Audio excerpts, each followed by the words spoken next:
कि आप tax payers का पैसा मिसयूज कर रहे हैं अपने पॉलिटिकल गेन के लिए, अपनी सियासी रोटी सेकने के लिए और सियासी बुनियाद को मजबूत करने के लिए टैक्स पेयर्स का पैसा आप यूज कर रहे हैं। या जो बीजेपी के इश्तारात लंबे चौड़े होते हैं, जो अखबारात में फुल पेज के, फ्रंट पेज के इश्तारात होते हैं, वो टैक्स पेयर्स का पैसा है। उस पर किसी पॉलिटिकल पार्टी ने कभी कोई एतराज नहीं किया, क्योंकि वो भी ऐसा करते हैं। तो सेकुलरिज्म को दिखावे के तौर पर एक बुर्का समझ के कुछ पार्टियों ने इसलिए पहन लिया है कि वे जानते हैं कि मुसलमान बीजेपी को वोट नहीं देंगे, तो वो वोट नहीं देंगे तो लामुहाला उनकी चॉइस सेकुलर पार्टियां बनेंगी।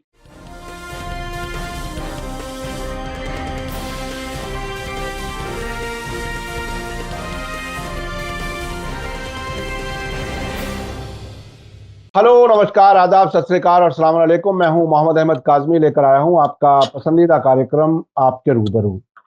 आज कई अहम इश्यूज हैं जिस पर हम डॉक्टर तस्लीम रहमानी से बात करेंगे और अजीब हालात हैं, अजीब वाकयात हैं जिनको देख करके बहरहाल हर समझदार इंसान तकलीफ महसूस कर रहा है।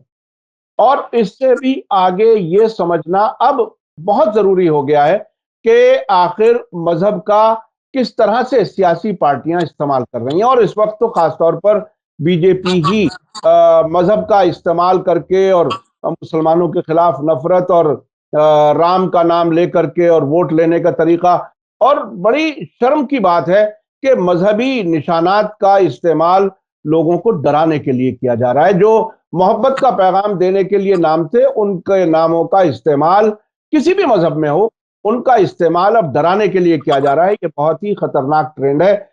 भारत की पहचान दुनिया भर में, और हमें इस बात पर फख्र था कि सभी मजाहिब के लोग, मुख्तलिफ जबानों के लोग एक मुल्क में अमन के साथ रहते हैं। मैंने भी दुनिया के बहुत से मुल्क देखे हैं और इस बात के लिए सभी लोग तारीफ करते थे कि भारत ऐसा मुल्क है। लेकिन अब शायद हम ना वो बात दावा कर सकते और ना वो हकीकत रही, क्योंकि हर दिन की खबरें पूरी दुनिया में फैल रही हैं। इसके अलावा अभी हाल ही में बुलडोजर का जो इस्तेमाल, सियासी इस्तेमाल किया गया, वो भी देखने वाला है। उत्तर प्रदेश से चलकर के मध्य प्रदेश और गुजरात और कहां कहां बुलडोजर चल रहा है और किस तरह से गरीब लोगों को अचानक सड़क पे लाया जा रहा है। मकान जब कोई बनाता है तो पूरी जिंदगी लगा देता है, और कोई सियासी इस्तेमाल के लिए, फायदा अपना उठाने के लिए, खौफ बिठाने के लिए लोगों में बुलडोजर किसी भी मकान पे फेर दे। ये बहुत ही खतरनाक ट्रेंड है।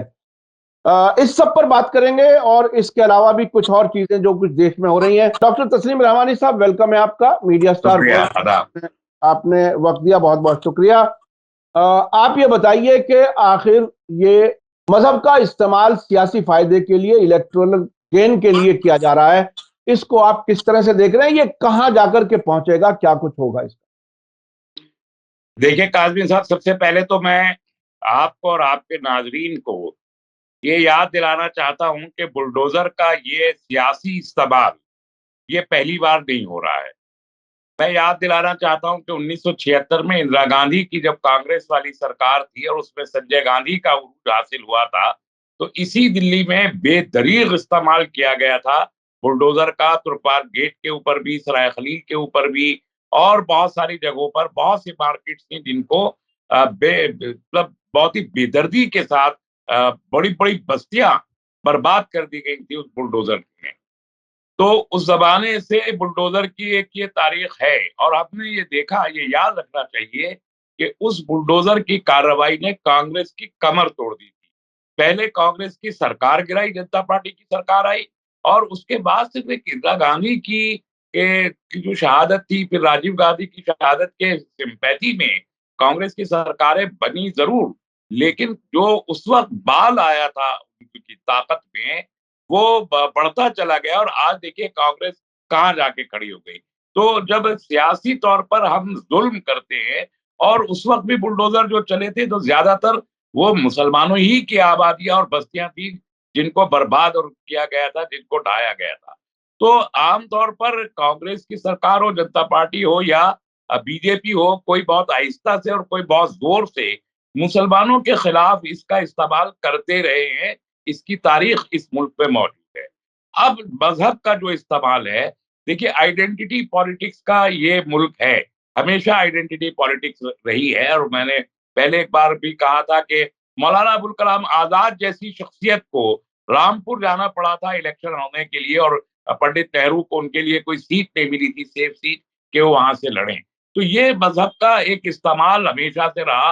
अंग्रेजों ने जो फूट डालो और लड़ाओ और हुकूमत करो की पॉलिसी इख्तियार की थी, उसके तहत। लेकिन अब जो हुआ है बहुत फर्क के साथ है। देखिए, 1980 में बीजेपी के कयाम के बाद से लेके अब तक ये इस मुल्क की सियासत सिर्फ मजहब की नहीं, बल्कि मैं इसे और ज्यादा स्पेसिफिक करना चाहता हूं, ये हिंदू और मुसलमान की सियासत में तब्दील किया है बीजेपी और आरएसएस ने मुल्क की सियासत को। और हम ये देखते हैं कि 84 में बाबरी मस्जिद के नाम पर जो अडॉप्ट किया था बीजेपी ने मजहब के कार्ड को, तो तब से लेके आज तक वो कार्ड रुका नहीं, बल्कि और ज्यादा ताकत के साथ वही मजहबी कार्ड खेला। और जितना ज्यादा एग्रेसिव हिंदुत्व की राजनीति बीजेपी ने की, उतना ही वो इक्तदार में आती चली गई। ये सबसे ज्यादा अफसोसनाक पहलू है हमारे मुल्क की मौजूदा सियासत का। अब जब ये हुक्मरान है 8 साल से बीजेपी, बाकायदा 17 से ज्यादा रियासतों में है, और मरकज में भी एक बहुत ताकतवर सरकार एक अरसे के बाद है, और बीजेपी की ये सरकार है, तो उस ताकत का मुजाहरा मजहबी बुनियादों पर कर रही है। कि मुझे लगता है कि ये सियासतदान जो कुछ कर रहे हैं वो तो करते ही हैं, करते रहेंगे, लेकिन मजहब का ये इस्तेमाल मजहब की इंसल्ट कर रहा है। वो चाहे इस्लाम हो, वो या हिंदुइज्म हो, दोनों की कर रहा है। अब अभी देखिए, जिस तरीके से हनुमान चालीसा है, वो एक बहुत ही मोहतरम और बड़ा मुकद्दस एक मंत्र है हिंदू धर्म का, और उसके सब एहतराम करते हैं, और तमाम हिंदू बड़ी श्रद्धा के साथ, बहुत से लोग तो रोजाना ही हनुमान चालीसा का पाठ करते हैं, तो एक बड़ा मुतबर्रक पाठ है। अब मनसे जैसी पार्टी या राज ठाकरे की, जिसका महाराष्ट्र की सियासत में कोई फाउंडेशन नहीं है, कोई बेसिस ही नहीं है, जहां उनके पास कैडर भी नहीं है, वो अपने आप को खड़ा करने के लिए हनुमान चालीसा का अगर इस्तेमाल करेंगे, तो ये शर्मनाक है पूरे मुल्क के लिए। खास तौर पर एक आम हिंदू को इस पर एहतजाज करना चाहिए कि आप अपनी राजनीति सियासी इश्यूज की बुनियाद पर कीजिए, यकीनन कीजिए, हजारों इशू हो सकते हैं, लेकिन उसके लिए आप हनुमान चालीसा का इस्तेमाल करें, और वो भी अजान की जिद में। तो आप एक तरफ अजान को टारगेट कर रहे हैं, लाउड स्पीकर की अजान को कोई भी एनकरेज नहीं कर रहा, उसे सब डिस्करेज कर रहे हैं। सुप्रीम कोर्ट का एक ऑर्डर है, उसके मुताबिक अजान दी जाए, इस पे किसी को कोई एतराज इस मुल्क में नहीं है। हुकूमतों की जिम्मेदारी है कि सुप्रीम कोर्ट के उस हुक्म का वो पालन करवाएं, लेकिन उसकी जिद में आप हनुमान चालीसा की इंसल्ट करें, उसे डेरोगेटरी बना दें, उसे एक वार क्राई बना दें। मेरा ख्याल है कि इस पे मुसलमानों को तो एतराज इसलिए होना चाहिए कि हम हर मजहब का एहतराम करते हैं, लेकिन हिंदुओं को खुसूसन इस पर एहतजाज करना चाहिए कि आप उनके एक मजहबी फरीजे को और एक मुतबर्रक उनके मंत्र को इस तरीके से सड़कों पे ला के खड़ा करेंगे। 5 वक्त की नमाज, एक मेंबर पार्लियामेंट जो इंडिपेंडेंट अमरावती से जीती हैं, उन्होंने कहा हम घर में घुस के राज ठाकरे, उद्धव ठाकरे के घर पे घुस के हनुमान चालीसा का जाप करेंगे। एक मुसलमान मेंबर पार्लियामेंट ने कहा कि मोदी मुझे इजाजत दे, मैं उनके घर में जाके नमाज पढ़ूंगी और वहां पर जाके हनुमान चालीसा पढ़ूंगी। ये काबिल मजम्मत है। मैं एनसीपी की वो मोहतरमा जो मेंबर पार्लियामेंट है, राज्यसभा की मेंबर है गालिबन, वो मैं उनकी भी बड़ी शदीद लफ्जों में मजम्मत करता हूँ कि वो मोदी जी क्या जाके एहतजाजन नमाज पढ़ेगी। यानी जी। नमाज के को आप एहतजाज का सियासी एहतजाज का हिस्सा बनाएंगी, ये हमारे लिए शर्म की बात है। और हनुमान चालीसा को आप सियासी एहतजाज का हिस्सा बनाएंगे, ये हिंदुओं के लिए शर्म की बात है। मैं नहीं समझता कि इस किस्म की जो मजहबी हमारे चीजें हैं, उनका इस गंदी सियासत के लिए इस्तेमाल करके हम उनको गंदा करके इस मुल्क के अवाम की कोई फलाह का काम कर रहे हो, ये गलत है, इसे रुकना चाहिए, और समाज के हर तबके को इसके खिलाफ खड़ा होना चाहिए। अच्छा, ये जो आपने दोनों मजहब के लोगों के लिए कहा, ये बात वाकई बहुत ही गौर करने वाली है कि मजहब के जो अरकान हैं, नमाज हो या हनुमान चालीसा हो, उसको इस तरह से सियासी इस्तेमाल करें। अभी जहांगीरपुरी में इन तमाम वाकयात के बाद तिरंगा यात्रा निकली है, अमन यात्रा निकली है, और बाकायदा लोग कैमरे के सामने आकर के, हिंदू और मुसलमान दोनों आकर के कह रहे हैं कि हमारे बीच में कोई नफरत नहीं है। तो ये क्या जहांगीरपुरी एक अच्छी शुरुआत हो सकती है? मुल्क भर में क्यों ना उन नफरत फैलाने वालों के खिलाफ, बल्कि अपने इंसानियत की बुनियाद पर एक दूसरे के नजदीक आने के लिए ऐसा कुछ हो। आप क्या कहते हैं, क्या ऐसा इस सिलसिले में कोई कोशिशें, कोई कुछ होना चाहिए, किस लेवल पर हो, क्या हो? देखिए, अमन यात्रा का जहां तक ताल्लुक है और खास तौर पे जहांगीरपुरी के बारे में अगर मैं अर्ज करूं, तो जहांगीरपुरी में एक फैक्ट ये है जिसे हमें एक्सेप्ट और अप्रिशिएट करना चाहिए कि एक प्रोवोकेशन बजरंग दल विश्व हिंदू परिषद की तरफ से हुआ। वो शोभा यात्रा नहीं थी, वो कोई मजहबी जुलूस नहीं था। मैं बजरंग दल को मजहबी नुमाइंदा मानने से सिरे से इनकार करता हूँ। बजरंग दल विश्व हिंदू परिषद आरएसएस ये हिंदू मजहब के नुमाइंदा नहीं हो सकते। ये एक सियासी तबका है जो बीजेपी की पुष्पराई करके उसे खड़ा करता है। तो वो अगर शोभा यात्रा निकाल रहे हैं तो वो सियासी होगी, उसका मजहब से, किसी भी मजहब से कोई लेना देना नहीं है। एक बात। दूसरी बात, वहां जब उन्होंने ये शरारत की तो 40 मिनट के अंदर अंदर पुलिस ने उसको कंट्रोल कर लिया। 40 मिनट के अंदर अंदर। और कोई ना कोई जख्मी हुआ, 8 पुलिस वाले जख्मी जरूर हुए, लेकिन सिविलियंस में कोई एक शख्स को खराश भी नहीं आई। अल्लाह का शुक्र है किसी का इंतकाल नहीं हुआ, कुछ आतिशबाजी कुछ नहीं हुआ। लेकिन मीडिया ने उसको तमाम 10 दिन से मीडिया उसे दिल्ली दंगे दिल्ली दंगे दिल्ली दंगे करार दे रहा है। वो बिल्कुल दिल्ली दंगा नहीं था। उसके लिए 40 मिनट के अंदर जो हुआ वो एक बदकिस्मत वाकया था जो खत्म हो गया था। लेकिन यहाँ पर बीजेपी के दफ्तर ने अगले दिन ये कहकर के यहाँ बुलडोजर चलेगा तजावुजात के ऊपर और गैर कानूनी कंस्ट्रक्शन के ऊपर, उसको मजीद पोलिटिसाइज कर दिया।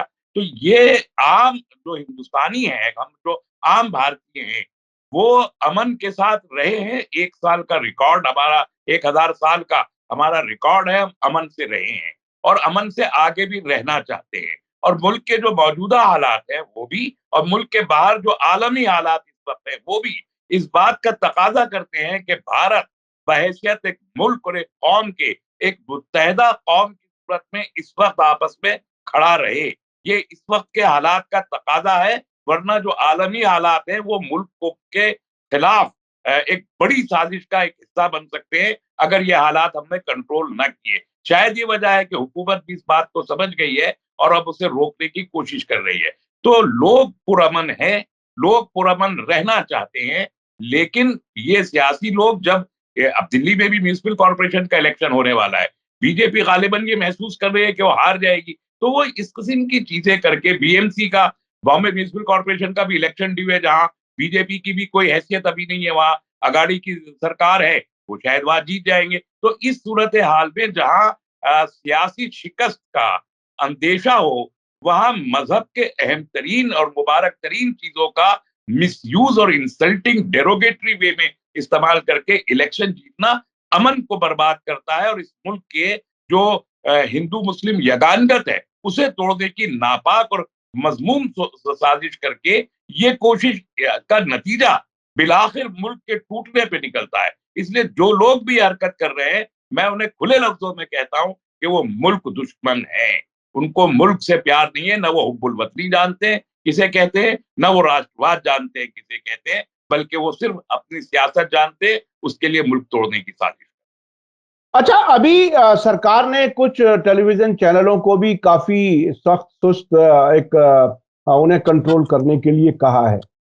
अब से पहले खुद यही सरकार, यही पार्टी उनसे सियासी फायदा उठाने का काम भी करती रही है।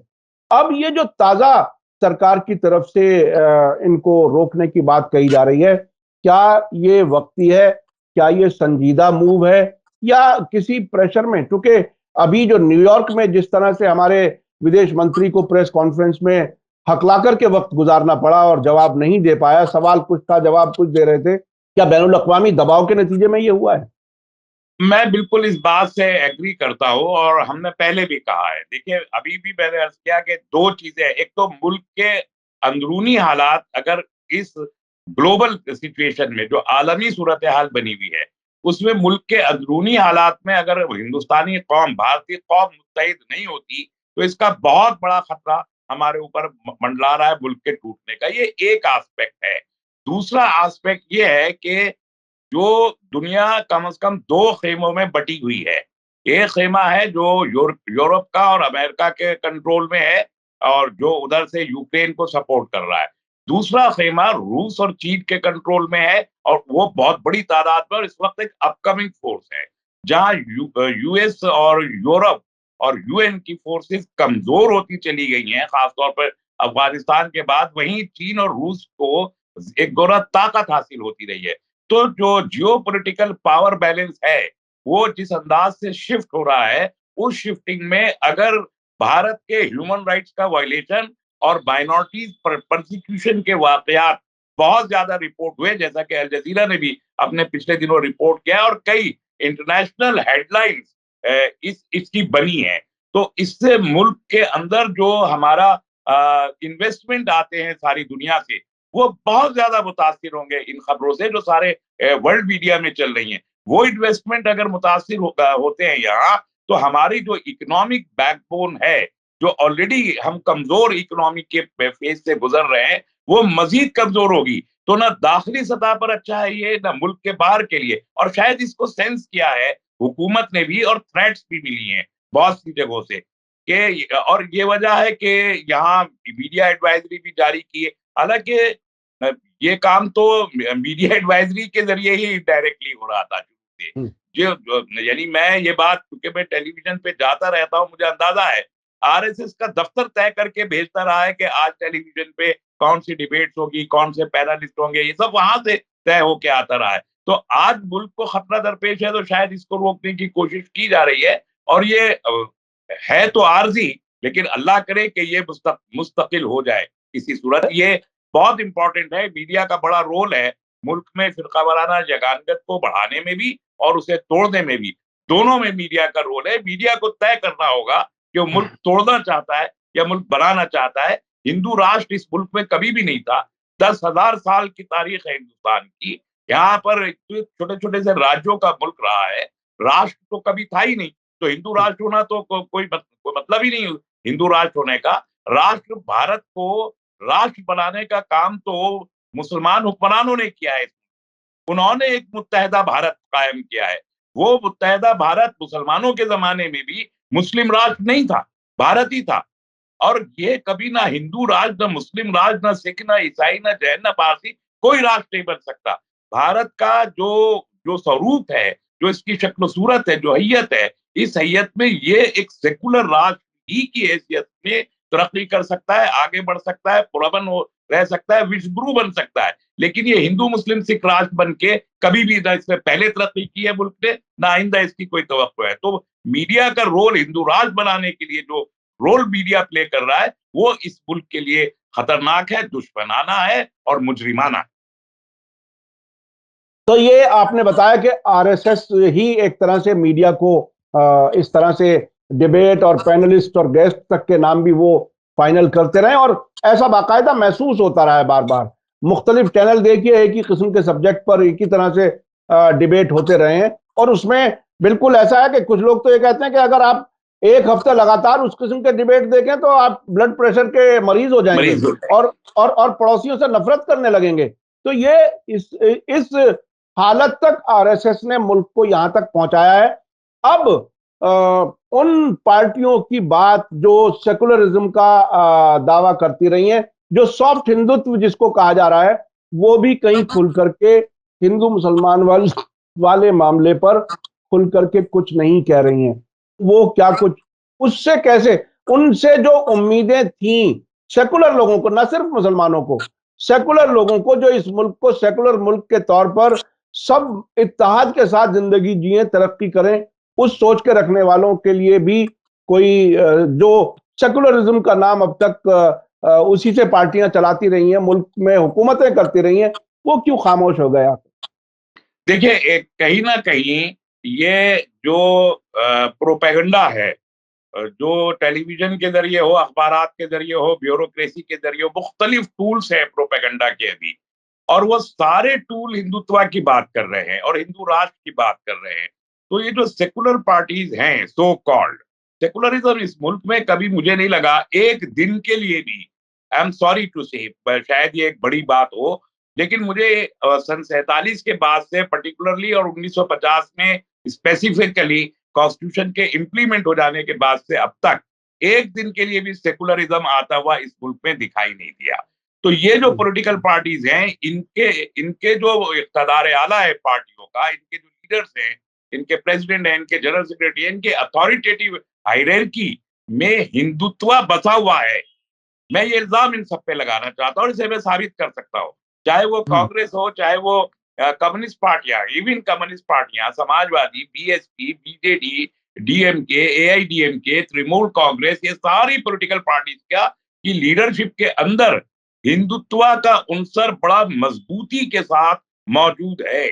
और इसलिए वो ये जो मीडिया का प्रोपेगेंडा है उसमें जो बहस करते हैं, उस बहस में हिंदुत्व को कम खारिज करते हैं और अपने जो लोकल इश्यूज और उस वक्त के मकामी और वक्ती इश्यूज पर बहस करके वक्त को, डिबेट का टाइम वो गुजारते हैं। हिंदुत्व को एज सच वो नहीं करते। मिसाल के तौर पर मैं एक छोटी सी एग्जाम्पल देता हूँ। खड़गौन में मकानात को मुनादिम कर दिया गया जो जेन्युइन थी, यानी प्राइम मिनिस्टर रोजगार के मकान योजना से जो मकान के 2.5 लाख रुपए एक 80 साल की बेवा को मिला, 1 लाख रुपया उसने खुद से अपना खर्च करके 3.5 लाख रुपए में मकान बनाया, उसको ढा दिया गया 24 आने वाहिद में। किसी अदालत का कोई फैसला नहीं है, कोई नोटिस नहीं दिया गया है, कि किसी किस्म की कोई कंप्लेंट नहीं है, लेकिन उसको ढा दिया। 3 आदमी जो जेल के अंदर बंद है उनके मकान ढा दिए, एक आदमी जिसके हाथ कटे हुए हैं उसका मकान भी ढा दिया। इस तरीके से फिर सुप्रीम कोर्ट में उनके वकील ने कहा कि हमने हिंदू मुसलमान की बुनियाद पे नहीं ढाए हैं, 88 हिंदुओं के और कोई 24-25 जो है मुसलमानों के ढाए, तो हिंदू बुनियाद की बुनियाद पे। तो अब वहां दिग्विजय सिंह ने ट्वीट किया, जो कांग्रेस के वहां लीडर हैं, तो ट्वीट करके उन्होंने क्रिटिसाइज तो कर दिया गवर्नमेंट को कि आपने ढा दिए। बट आज जब वो कह रहे हैं वहां पर शिवराज सिंह चौहान जो मुख्यमंत्री हैं मध्य प्रदेश के, कि हम इन मकानों को दोबारा बनवाएंगे, जो हमने तोड़े हैं, जो गलती हुई है वो दोबारा। तो सवाल करना चाहिए सेकुलर पार्टीज को, दिग्विजय सिंह को और लोगों को, कि भाई आपने मकान तोड़वाए, यानी पहले पैसा दिया प्रधानमंत्री योजना से, वो 2.5 लाख रुपया टैक्स पेयर्स का था, बहुत से लोगों को करोड़ों रुपया दिया गया। फिर आपने बुलडोजर लाके तोड़वाए, उस पर लाखों रुपया खर्च हुआ, अब आप दोबारा बनवाएंगे, फिर करोड़ों रुपया खर्च होगा। तो ये टैक्स पेयर्स के पैसे का जो मिसयूज चीफ मिनिस्टर कर रहे हैं, तो ये हम क्यों दे पैसा, टैक्स पेयर्स क्यों दे, सरकारी खजाने से क्यों जाए ये पैसा? ये एक मुजरिमाना हरकत शिवराज सिंह चौहान की थी, मध्य प्रदेश के चीफ मिनिस्टर की। वो जिम्मेदार है, वो अपनी जेब से पैसा दे, इसके लिए उनको अदालत जाना चाहिए, इसके लिए उनको ट्वीट करना चाहिए, इसके लिए सेकुलर पार्टीज को खड़ा होना चाहिए कि आप टैक्स पेयर्स का पैसा मिसयूज कर रहे हैं अपने पॉलिटिकल गेन के लिए, अपनी सियासी रोटी सेकने के लिए और सियासी बुनियाद को मजबूत करने के लिए टैक्स पेयर्स का पैसा आप यूज कर रहे हैं। या जो बीजेपी के इश्तारात लंबे चौड़े होते हैं, जो अखबारात में फुल पेज के, फ्रंट पेज के इश्तारात होते हैं, वो टैक्स पेयर्स का पैसा है, उस पर किसी पॉलिटिकल पार्टी ने कभी कोई एतराज नहीं किया, क्योंकि वो भी ऐसा करते हैं। तो सेकुलरिज्म को दिखावे के तौर पर एक बुर्का समझ के कुछ पार्टियों ने इसलिए पहन लिया है कि वे जानते हैं कि मुसलमान बीजेपी को वोट नहीं देंगे, तो वो वोट नहीं देंगे तो लामुहाला उनकी चॉइस सेकुलर पार्टियां बनेंगी। जैसे अभी हाल के इलेक्शन में उत्तर प्रदेश में समाजवादी पार्टी सिर्फ इस बुनियाद पे कि वो शायद बीजेपी को हरा दे, हालांकि बिल्कुल गलत फैसला हम कहते रहे, लेकिन समाजवादी पार्टी का एक साइलेंट अंडरस्टैंडिंग था, है और आगे भी रहेगा बीजेपी के साथ। ये बात मुसलमान नहीं समझते। आम आदमी पार्टी का एक अंडरस्टैंडिंग बीजेपी के साथ पहले से रहा है, बीजेपी ने बनाई है आम आदमी पार्टी, वही चला रहे हैं और उन्हीं को फायदा पहुंचता है आम आदमी पार्टी का। लेकिन मुसलमान इस बात को नहीं समझते, उसको सेकुलर समझते। इसलिए ये पॉलिटिकल पार्टी ये जानती हैं कि एक बड़ा वोट चंक है 20% का मुल्क में, जो सेकुलरिज्म के नाम पर हमको मिलेगा, बस वो वोट लेने की खातिर ही उनका सेकुलरिज्म है। इसके अलावा हिंदू राष्ट्र के हामी तमाम पॉलिटिकल पार्टी इस मुल्क में मौजूद है। ये बदकिस्मत। हाँ, ये ऐसी हालत में वाकई एक बहुत ही सख्त सवाल है। ये बहुत मुश्किल है कि आखिर फिर वो लोग जो देश को सेकुलर देखना चाहते हैं, सेकुलर का मतलब ये कि हर मजहब के लोग एक दूसरे मजहब का एहतराम करें, इंसान समझें, नफरत ना करें, जो लोग इस नजरिए के साथ मुल्क को आगे बढ़ते देखना चाहते हैं, वो आखिर फिर किससे उम्मीद करें, कहां जाएं? खासतौर पर जो दलित, SC, ST, OBC, जिनको जरूरत पड़ने पर हिंदू बना लिया जाता है, फिर उनके साथ वही ज्यादती होती है कि वो ना मंदिर में जा सकते, ना कुएं से पानी ले सकते। आखिर फिर वो लोग कहाँ जाए, कौन है उनका मसीहा फिर? देखिए, मसीहा का मतलब ये नहीं है कि कोई पार्टी मसीहा होगी। हम हमेशा कहते रहे हैं, मुसलमानों के पास भी और ये जितनी भी क्लासेस का आपने नाम लिया, इन सबके पास अपने-अपने प्रेशर ग्रुप होने चाहिए।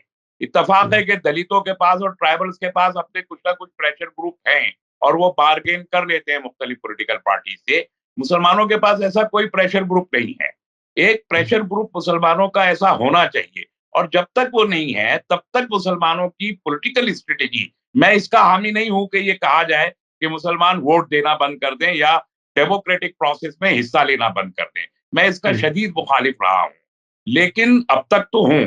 लेकिन हम करें क्या? करने के लिए ये है कि जो मुकामी लोग हैं, चाहे स्टेट के लोग हैं, चाहे कॉन्स्टिट्यूंसी के लोग हैं, वो जिस पॉलिटिकल पार्टी का भी उम्मीदवार किरदार के एतबार से और काम के एतबार से उनका अच्छा लगे, वो चाहे बीजेपी का भी हो, वो चाहे कांग्रेस का हो, वो चाहे समाज जिस पार्टी का भी हो, आप उससे बात करके और उससे ये बता के हम एन ब्लॉक आपको इस बुनियाद पे वोट करना चाहते हैं कि आप हमारे काम करेंगे, आप हमारे ऊपर जुल्म नहीं होने देंगे और आप हमारी आवाज बन के आवाज खड़ा उठाएंगे।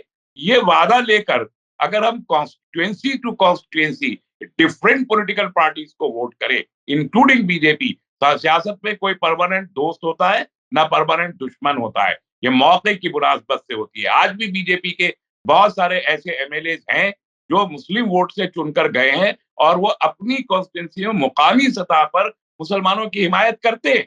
ऐसे लोगों को भी मैं जानता हूं, उनकी तादाद बहुत ज्यादा कम है, लेकिन ऐसे लोग भी हैं। तो हमको ये चाहिए कि हम अगर एक पॉलिटिकल पार्टी की तरफ जाने की बजाय एक ही स्टेट में तमाम पॉलिटिकल पार्टीज को कुछ वोट दें और बेहतर लोगों को उनमें से मुंतखब कर लें, तो शायद अभी कुछ सूरत हाल में तब्दीली आएगी। ये एक पार्ट है। दूसरा एक स्ट्रेटेजी ये है कि खुद मुसलमानों में ऐसे ग्रुप खड़े हो सकते हैं, ऐसी पॉलिटिकल पार्टी जो किसी पॉलिटिकल पार्टी को फायदा पहुंचाने या नुकसान पहुंचाने के लिए खड़ी नहीं होती, बल्कि इसलिए खड़ी होती हैं कि वो उम्मत को बहैसियत उम्मत सेकुलर बुनियादों पे सियासी ताकत दे सके। ऐसी भी कुछ पार्टियां हैं मुल्क में जो खड़ी होती हैं। मसलन केरल में मुस्लिम लीग इस बुनियाद पे खड़ी हुई, चल रही है पिछले 50 साल से। बदरुद्दीन अजमल साहब की एक पार्टी किसी न किसी हैसियत में असम में काम करती है। नाकामियां हैं उनकी भी, बहुत सी नाकामियां हैं, लेकिन कुछ ना कुछ तो वहां पर वो करती हैं। ऐसे इलाकाई सतह पर भी यूपी के लोग एक पॉलिटिकल पार्टी इस तरीके से खड़ी कर सकते हैं कि तमाम लोगों को साथ में ले, तमाम तबकात जो मजलूम तबकात हैं, और वो यूपी की पार्टी खड़ी करते हैं। कुछ लोग बंगाल की पार्टी ऐसे खड़ी कर सकते हैं। तब हम ये मुनाफिक पॉलिटिकल पार्टियों से निजात हासिल कर सकते हैं। ये एक तरीका हो सकता है। मैं ये मशवरतन मैं अर्ज कर रहा हूँ। हाँ, ये बहरहाल एक ऐसी चीज है कि इस पर अभी बहुत कुछ शायद डिबेट की जरूरत है और लोगों की राय और वो अलग अलग सतह पर किस तरह से अपने आप को मुनज़्ज़म करें, उसके लिए कुछ लोग हों। ये बहरहाल आपने एक रास्ता बताया और मैं अपने दर्शकों से कहना चाहूंगा कि देखिए, ये मुल्क को आगे बढ़ाने की बात है, मुल्क को बचाने की बात है उन ताकतों से जो इस मुल्क को तोड़ना चाहती हैं, जो मुल्क को और समाज को बांटना चाहती हैं, उनसे बचाने की बात है और देश के लिए कुछ ना कुछ बेहतर सोचने की जरूरत है। उस पर बहरहाल डॉक्टर तस्लीम रहमानी साहब ने अपनी एक राय रखी है और तजुर्बात हैं। बिल्कुल जो मैंने सवाल किया था, मैं अब भी वही फिर से दोहरा रहा हूं और गौर करने की बात है कि एक तरफ बीजेपी और ये रोज की नफरत की आवाजें आना, दूसरी तरफ सारी सियासी पार्टियां जो सेकुलरिज्म के नाम पर वोट लेती रही हैं, उनका खामोश बैठे रहना, ये दोनों चीजें मिलाकर के आप देखें तो रोंगटे खड़े हो जाते हैं। ये सोचना मुश्किल हो जाता है कि जाएं तो जाएं कहां। उसमें बहरहाल एक रास्ता बताया है तस्लीम रहमानी साहब ने, इस पर गौर और फिक्र करने की जरूरत है। बहुत बहुत शुक्रिया तस्लीम साहब, आपने वक्त दिया मीडिया स्टार वर्ल्ड को। एक नई बात कही, इस पर गौर करने की जरूरत है। मैं इसी के साथ अपने नाजरीन से लेता हूं इजाजत। धन्यवाद, शुक्रिया, जय भारत, जय हिंद।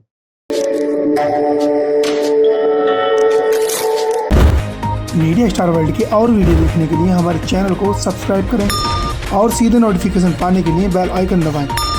और अगर हमारी खबर सच्ची और अच्छी लगे तो अपने व्हाट्सएप, इंस्टाग्राम, फेसबुक और ट्विटर अकाउंट पर ज़रूर शेयर करें।